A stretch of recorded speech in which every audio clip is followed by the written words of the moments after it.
kahit na nasa kalagayan kang espiritu, tineterminuhan ka pa rin tao, pwede yun. Pwede kong mabasa sa talata ng Biblia na ang tao ay tiniterminuhang espiritu. Pwede po. Meron po kayong talata. Hinahanapan mo ako ng talata. Kung makabasa ba ako, ano ba nakataya sa'yo?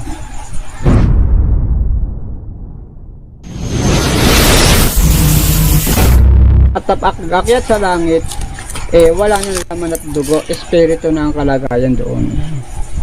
Hindi na tao. Tama ba ako? Oo, hindi na taong may laman at dugo. So, dahil sa hindi na tao, ano yung sinasabi sa Apocalypse 21, Sabi po ni, saglit lang bro, Guis, sabi po ni Bro Bruno, hindi na tao na may laman at dugo. Huwag mo puputulin bro. Sige tuloy. Hindi na tao na may laman at dugo. Tao pa rin. Hindi nga ang meaning ng tao may laman at dugo. So pagdating sa langit, hindi na yung kalagayang tao, espiritu na yon, wala na kasing laman at dugo. So tama ba ang narinig ko na pagdating sa langit, espiritu na at hindi na tao na may laman at dugo? Oo, may laman at dugo, hindi na. Next question. Pagdating doon, mga espiritu na tayo lahat, hindi na tao. Oo. Okay. Binabanggit sa Apocalypse 21, 1 hanggang 4, na ang tahanan ng Diyos ay nasa mga tao. Mali ba yun? Tama yan, nasa talata. So sabi mo kanina na espiritu na, bakit sinasabi ro na tao? Kahit naman nasa kalagayan kang espiritu na, tao pa rin ang termino sa'yo po, pwede naman yun eh. Na hindi na tao kasi espiritu na. At sabi yung kalagayan na sinabi ko kanina ang tao may laman at dugo.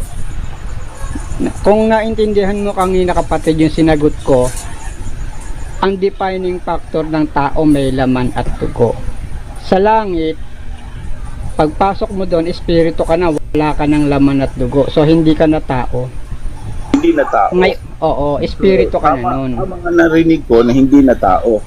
Oo, wala ka na kasing laman at dugo. Tao na wala nung tao na laman at dugo. 21, 1 hanggang 4, na ang tahanan ng Diyos ay nasa mga tao. So mali yun. Kasi dapat tahanan ng Diyos ay nasa mga espiritu na. Hindi, tama yung talata Ang mali, nasa interpretasyon mo Sinagot ko na yan kanina kapatid, na kahit na nasa kalagayan kang espiritu, tineterminuhan ka pa rin tao, pwede yun. Parang ganito, no? Yung nanay mo, patay na halimbawa, yung espiritu nun, tineterminuhan mo pa rin tao. Pwede kong mabasa sa talata ng Biblia na ang tao ay tiniterminuhang espiritu. Pwede po. Hinahanapan mo ako ng talata. Kung makabasa ba ako, ano ba nakataya sa'yo? Hindi, magtatanong tayo. Hindi naman tayo nagdidebate. At tutungkulin yung magpaliwanag sa nagtatanong sa at maghanong hindi tayo nagdidebate. Kasi magbibigay ako ng isang maselang talata. Basahin mo talata para sa kapakinabangan ng mga taong nakikinig dito. Yun naman ang layunin natin dito, nag-ututan tayo. So kung meron, di ipaliwanag mo alang sa kapakinabangan ng lahat. Di ba? Di ba mas maganda pagka gano'n?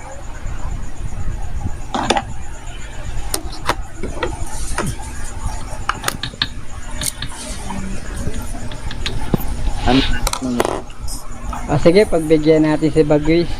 Total, request naman niya Ano yung tanong mo bro, Bagwis? Hindi, pakibasa na kapatid na Alipin.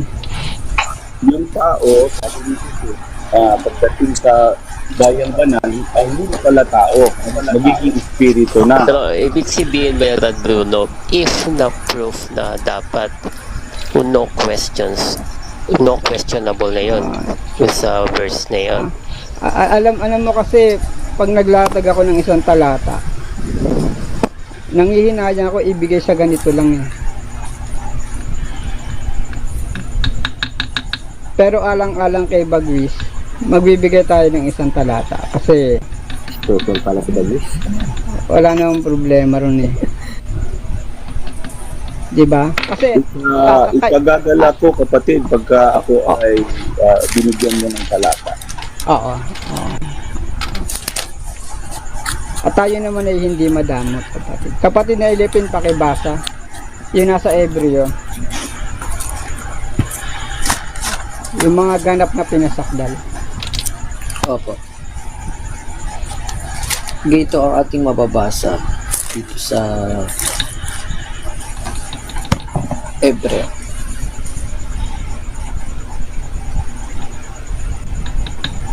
Anong talata po?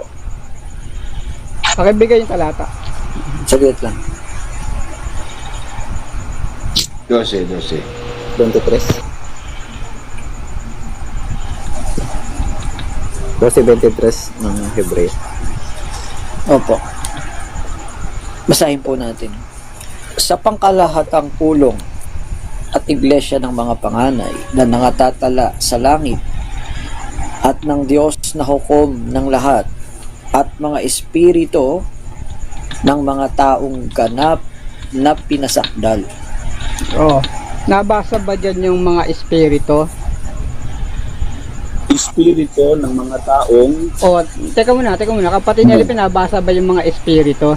hindi. Meron. Ang sabi doon, espiritu Teka muna. ng mga taong. Teka muna. Nabasa kapatid na ilipin yung mga espiritu. Nabasa po. Nabasa. Pero Hindi, yung sinasabi na yung... Huwag mo Teka putulin muna. Nagtatanong ka eh. Teka muna. Espiritu ng mga taong. Teka muna. Oh. Kasi Punta lang. tinutol mo yung taong eh. Teka Saglit muna. lang. Punta lang.